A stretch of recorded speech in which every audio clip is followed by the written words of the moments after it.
Trigger warning. This episode will include the topics of murder, sexual violence, and death. Listener discretion is advised. In April of 2013, a woman boarded two buses in Ciudad Juarez, Chihuahua. After riding the bus for about 15 minutes, both the drivers were shot point blank. Even after interviewing over 20 eyewitnesses, her identity is still unknown. Today, we'll talk about who this woman could have been and what her possible motive was. We'll read excerpts of an email reportedly sent by this assassin and why she is known as Diana, Hunter of Bus Drivers. Next, on Technically a Conversation.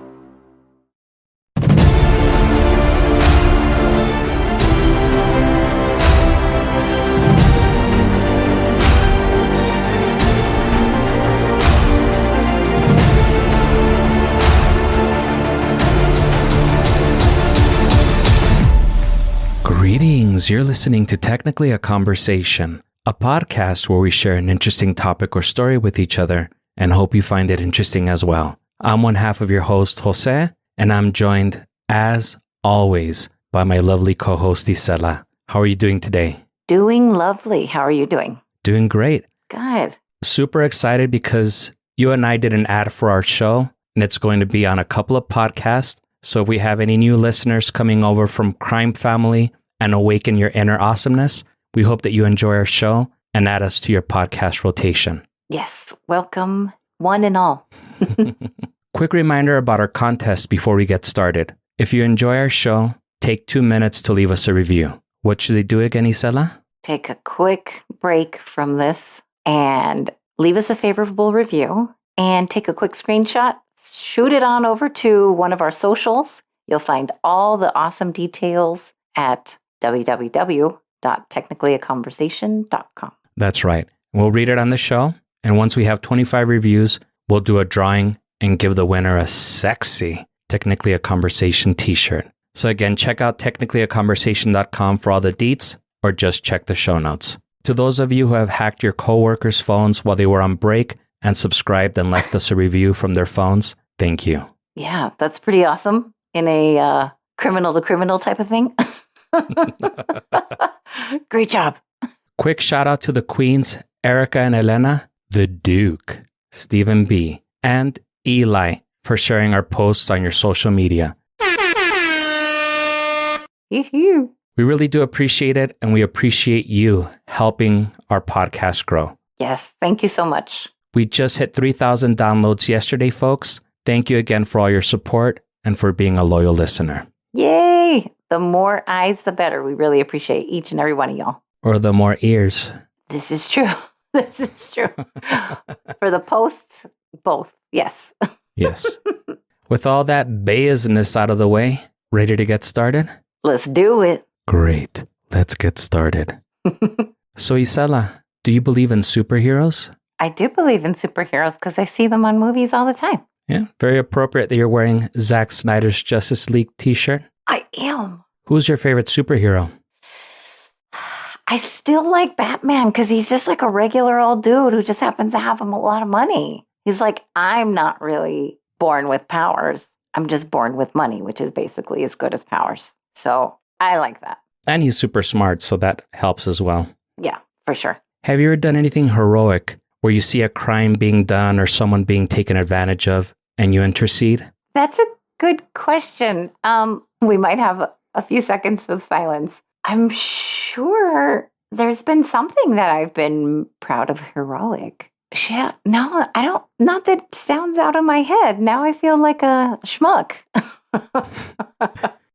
Well, you can always share later if you think of something. Sure. Now, do you believe that there are vigilantes, young loners on a crusade to champion the cause of the innocent, the helpless, the powerless, in a world of criminals who operate above the law? I believe that there are versions of that, yes. What if I told you that we had our very own vigilante here in the border area? Whoa, I'd be very interested to hear more details. Now, more specifically, across the border in Ciudad Juarez. Let me paint a picture for you. It's the end of August 2013, and on 2 consecutive days, a woman with dyed blonde hair or a wig boards the bus at 8 a.m. Both times, she sits on the bus for about 15 minutes before moving to the front of the bus, pulling out a gun, shooting the driver, and then getting off. The citizens, as well as authorities and law enforcement, start speculating what the motive could have been. An email is sent to a local news website by a woman claiming that she killed those bus drivers because she was getting revenge for sexual violence and murders caused by bus drivers. The email was signed Diana, Huntress of Bus Drivers. She signed it Huntress of Bus Drivers? She did. Wow, this is very intriguing. So in 2013, were there stories about, there's always stories of women being raped, but were there specific stories of people getting accused that were like men that were bus drivers? I'll go ahead and get into that in a little bit. Oh, okay, cool.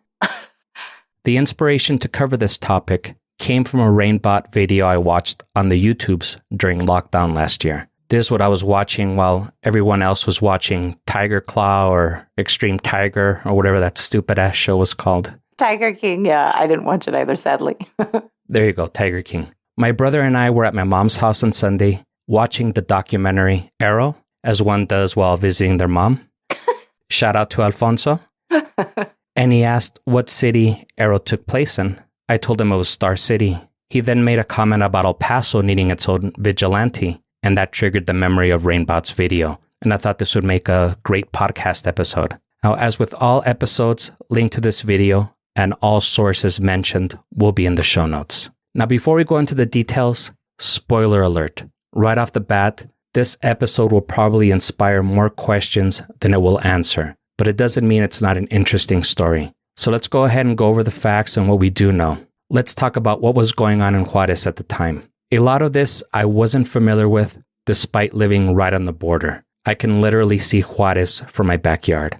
Now, aside from hearing about the bodies of women that were found in the Juarez desert, I really wasn't aware of any of the details aside from that. I didn't know who they were, why they were being murdered, or who was killing them. Now, from a Guardian article titled Diana, Huntress of Bus Drivers Instills Fear and Respect in Ciudad Juarez by Joe Tuckman. The legacy of young women's raped and mutilated bodies that were regularly found dumped in the desert has a history with the Juarez bus route, particularly the number 10 bus route, which heads east out of the center along the border into the barren hills of the infamous Anapra area, where many of the bodies were found. The majority of these women being factory workers forced to leave their second shift factory jobs at midnight. Two of the women interviewed for this story recount how unsettling it is to be riding the bus late at night, especially when they are the last one on the route and the bus driver starts getting creepy. Aye. Unfortunately, this is a way of life for a lot of the women of the maquiladoras. As if having to deal with constant harassment from the bus drivers wasn't enough, it's also a known fact that some of these drivers also double up as drug dealers. As a result, the women that ride the bus are ready to accept the vengeance theory, and some have even come to admire her. After the famous email from Diana, they now believe that she might have been a factory worker. One of the bus drivers they interviewed, who was only identified as Rodrigo, admitted that some drivers on other routes have raped and killed. He stated that after the two bus drivers that Diana killed, he was terrified of driving and even had a sore neck from constantly looking behind his back. There was now a plainclothes police officer that rode with him in the hopes of catching Diana if she struck again, but he admits that wouldn't do him any good if she gets caught after he gets killed. The Rainbot video I mentioned at the beginning of the podcast stated that according to anecdotal evidence, some of the bus drivers had a picture of Diana's sketch taped to their dashboard, and the bus drivers refused to board anyone that resembled the person in the sketch. Now, I think right now would be a good time for a commercial break, and when we return, we'll go over some excerpts from the email Diana sent the local news. Oh, exciting. Okay.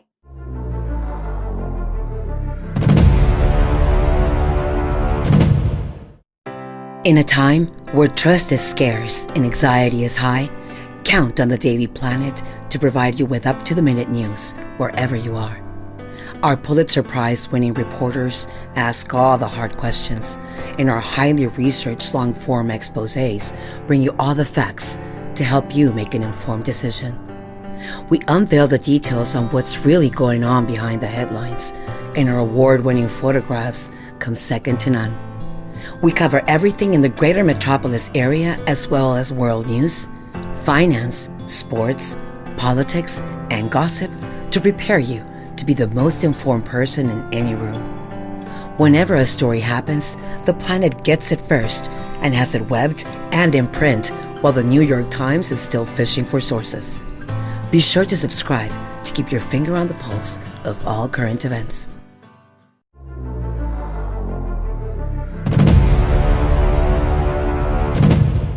How was your break, Isela? It was lovely. I was searching for my blonde wig. Were you looking to seek any vengeance against any murdery, rapey bus drivers?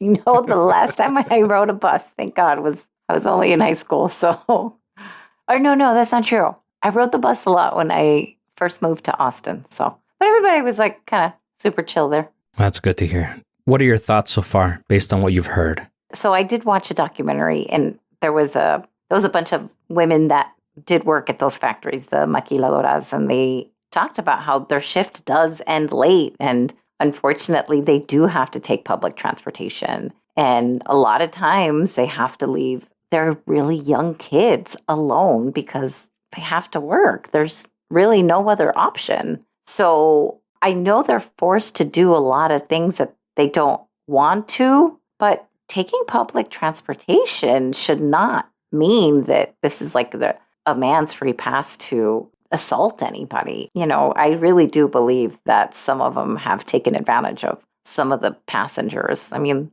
it's going to be the last women that are on the last stop, and I can see that. It sounds very feasible to me. Yeah, I agree with you. No women should ever have to deal with that shit. Yeah, it's really awful. But I'm really intrigued to know what all was said. I would hope that she would give more information that would kind of incriminate maybe specific names, or I know that's like the Route 10, right? So that's a great start to point the finger. But do we have names? Do we have what he looks like? Do we have even what his penis looks like? It worked for Michael Jackson, I guess. Yeah, and Trump's mushroom penis also. Hi, I didn't hear about that one. Yeah. Great. Oh my God. I'm very visual. You can't tell me these things. Yeah, I think it was Stormy Daniels that said that he had a very mushroom penis. Oh my God. Fucking thanks a lot, Stormy. Now, before our break, I teased that I would go over some excerpts of the email that Diana had sent. Before I read it, I'm going to preface it by saying this. I attempted to obtain the full email, which was sent to and published by a news publication called La Polaca Juárez. When I attempted to go to the website, my router's firewall immediately prohibited me from going due to the site being infested with malware. Oh no. My intention was to translate the entire email and read it. For those that might not know, Spanish is my first language, which is why I pronounce English words, particularly those pertaining to cattle and livestock, poorly. That's funny.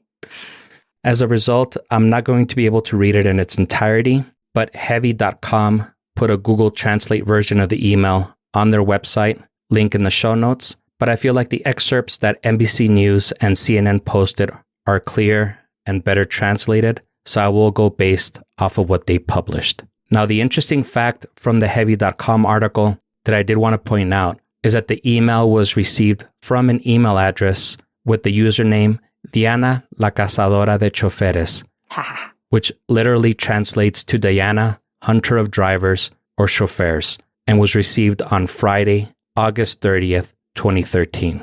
In an NBC.com news article titled, "Is Vigilante Known as Diana the Hunter Behind Bus Driver Slayings in Mexico?" by Ricardo Chavez, the quote they published from Diana's email was, "I myself and other women have suffered in silence, but we can't stay quiet anymore. We were victims of sexual violence by the drivers on the night shift on the routes to the maquilas. I am the instrument of vengeance for several women." Now, for those that might not be familiar, since our podcast is heard in 35 different countries, flex, the maquilas or maquiladoras, as they're properly called, are factories that are right across the El Paso, Texas border in Ciudad Juárez. Most, if not all of these factories are American-owned, but the factories are built in Mexico to exploit the cheap labor and loose labor laws. CNN published a different excerpt from Diana's email. This one stated, "I am an instrument that will avenge the attacks against several women.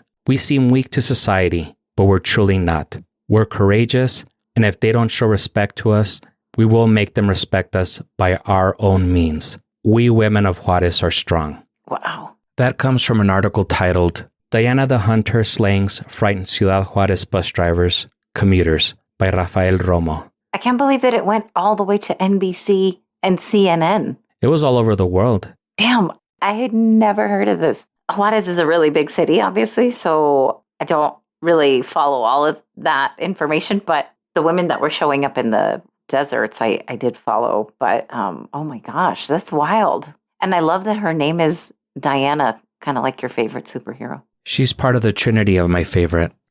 Okay. Which are Superman, Batman, and Wonder Woman. Yeah, okay. There you go. She's up there. She's definitely up there. Yeah. Oh my goodness. That's wild. I like that you read the first excerpt because now it really explains why she felt so deeply, because she herself was one of the victims, it sounded like. So, I mean, it makes complete sense. I mean, how are you not going to want to take some revenge? I think it's just natural human character to do that. It's so hard to forgive. Yeah, that is very true. So now you know the story. What are the facts that we do actually know? Great question, Isela. Yeah. Now, CNN did a good job of listing the facts of this case so far, better than any of the other sources. These are the facts that they listed on their news coverage of this. Okay. The first bus driver was identified as Jose Roberto Flores Carrera, a 45-year-old who was shot and killed on August 28, 2013. The second bus driver was 32-year-old Freddy Zarate Morales, who was killed on August 29, 2013. In both cases, the drivers were shot point blank. A sketch of Diana was made after interviewing more than 20 people who witnessed the homicides. It's not a great sketch by any means, but that's going to be the artwork for this episode. If you were wondering why I asked the 7th grader to do our artwork this week, it's actually the handiwork of a professional sketch artist.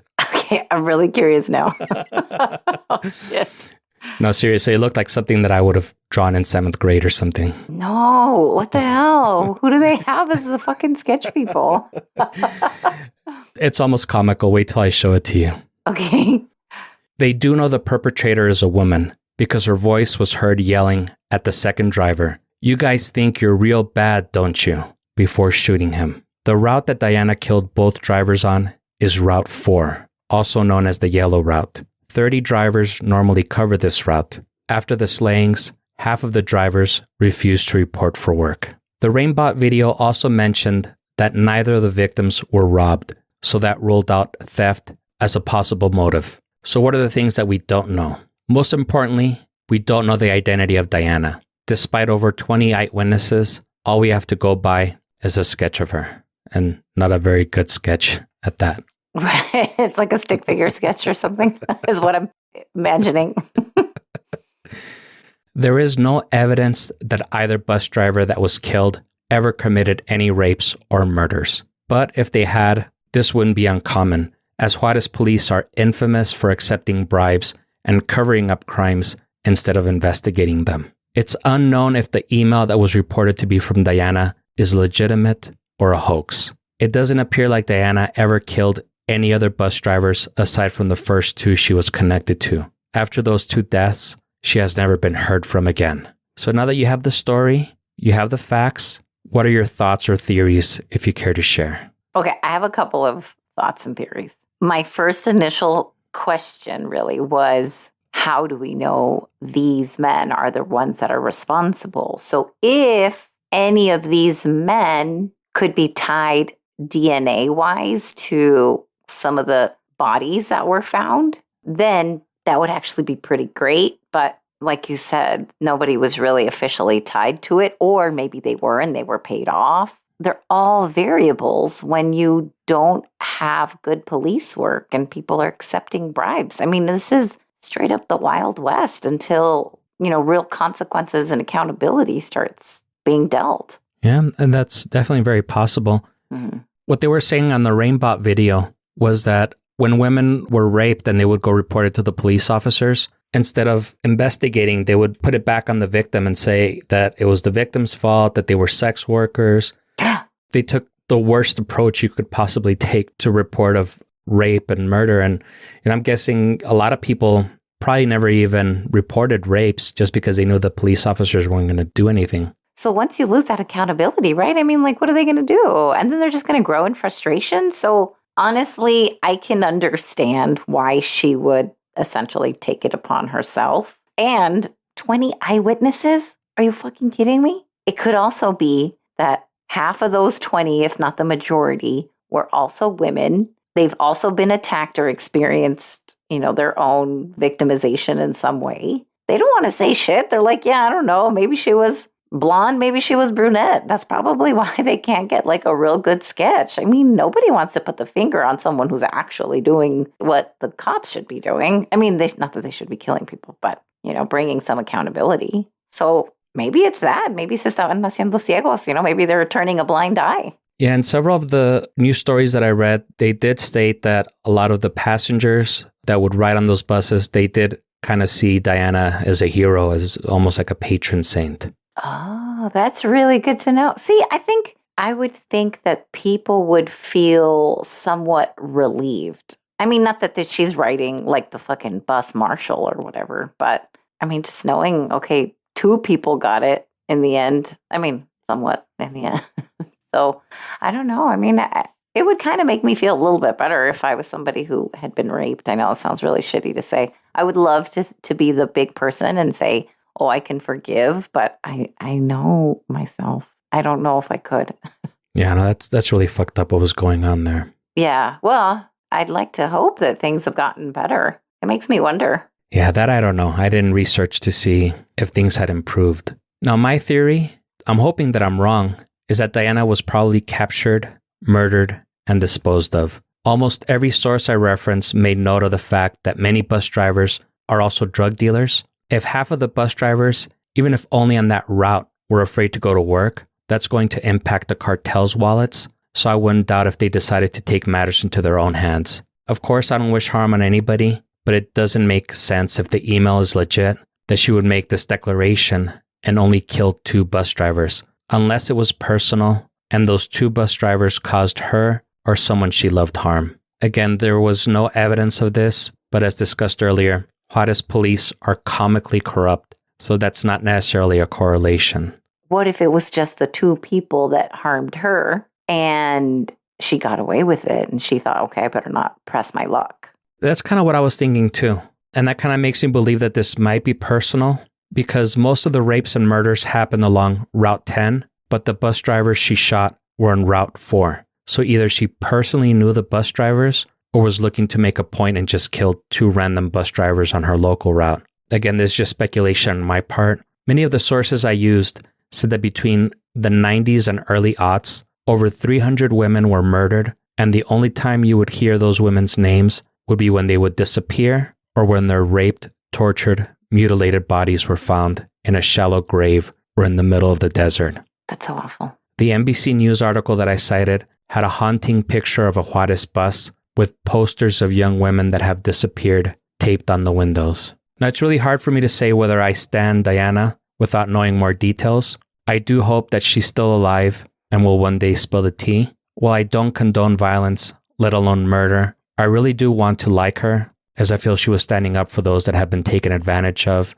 and ignored for far too long. Some of the women that have been found in the desert were only kids. Some were only 13 years old. That's a shame. Yeah, it's very sad. Was there anything else that you wanted to add? I mean, no, I'm totally with you as far as like, I don't condone any violence either. I also think that saying that here in the United States is a little bit different. I still think that there is a shit ton of accountability that needs to be taken even in the United States, but that's a whole other podcast. But I do think that we are in a much better situation compared to Juarez. I mean, as far as like women are concerned and that type of thing, I think there's probably, I would like to hope that there's not that many bribes going on, but I guess ultimately, in my heart of hearts, I would like to think that this was done not just because it was a good excuse to go on some kind of killing spree and get away with it, but I would like to think that, yeah, she was legitimately trying to seek some kind of revenge for either what was done to her, what was done to one of her kids, or someone that obviously she was close to. Yeah, that's what I want to believe as well. Now, you know me, I don't like to end on a sad note. We got a review this week. Woohoo! Would you like me to read it to you, Isela? Do it! The following is from Irene A. on Facebook. It says, interesting topics discussed in an easy, joking manner I would have with my friends. Isela and Jose have great rapport and are hilarious. So thank you so much, Irene. We really appreciate you taking the time to leave us a review and listening to our show. And in reality, we are all friends here. But you're not just a regular friend. You're our super friend of the week. Oh, thank you so much, Irene. That's such kind words. I really appreciate it. Thank you. And on that high note, we hope that you enjoyed the show and you join us again next week. If you're enjoying the show, leave us a review, tell a friend, and subscribe wherever fine podcasts are sold. Follow us on the socials at GreetingsTAC, email us at greetingstac@gmail.com, or leave us a voicemail at 915-317-6669. If you have a story to share with us. Do it, people.